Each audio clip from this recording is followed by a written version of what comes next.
Let me ask you a question.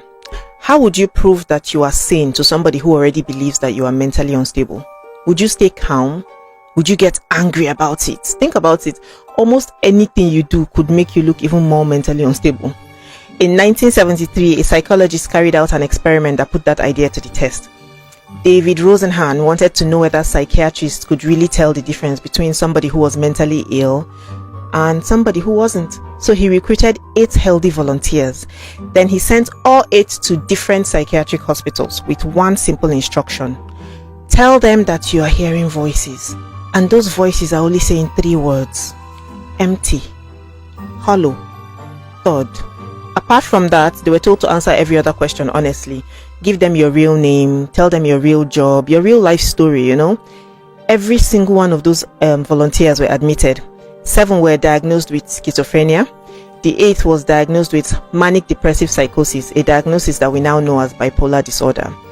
None of them was actually mentally ill, remember. But once they were inside, they were told to stop pretending. They told the doctors that the voices had disappeared. From that point on, they were just living their normal lives, behaving exactly as they normally would. So they expected to be discharged, right? But they were not discharged. Time passed. Even though they behaved normally, the hospital staff continued to see them as mentally ill. Almost everything that they did was interpreted through this diagnosis. One volunteer simply took notes about what was happening around him. He just liked to write. His note-taking was recorded as writing behavior. Even acting quiet was seen as a symptom. Once they were labeled as mentally ill, ordinary behavior no longer looked ordinary. Eventually, they were discharged. The shortest stay was 7 days. The longest stay was 52 days. On average, they stayed 19 days inside psychiatric hospitals. None of them was discharged as healthy.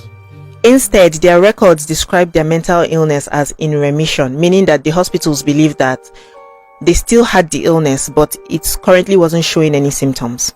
And here's what's interesting, right? The doctors and nurses never suspected that these people were not mentally ill. It was some of the other mentally ill patients who became suspicious. A few said things like, "You're not crazy." Some started thinking, "Are you a journalist? Are you doing some research on us or something?" The experiment was eventually published. It made headlines around the world. Many people started asking the same question: had psychiatric hospitals really failed to recognize 8 healthy people?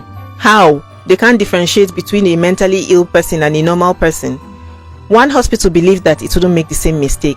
They told Rosenhan to send them people, test us. So Rosenhan told them, okay, he will, but he told them, I won't tell you when I send the people. The staff examined every new patient they got carefully. Out of 193 admissions, they identified 41 people that they believed were pretending.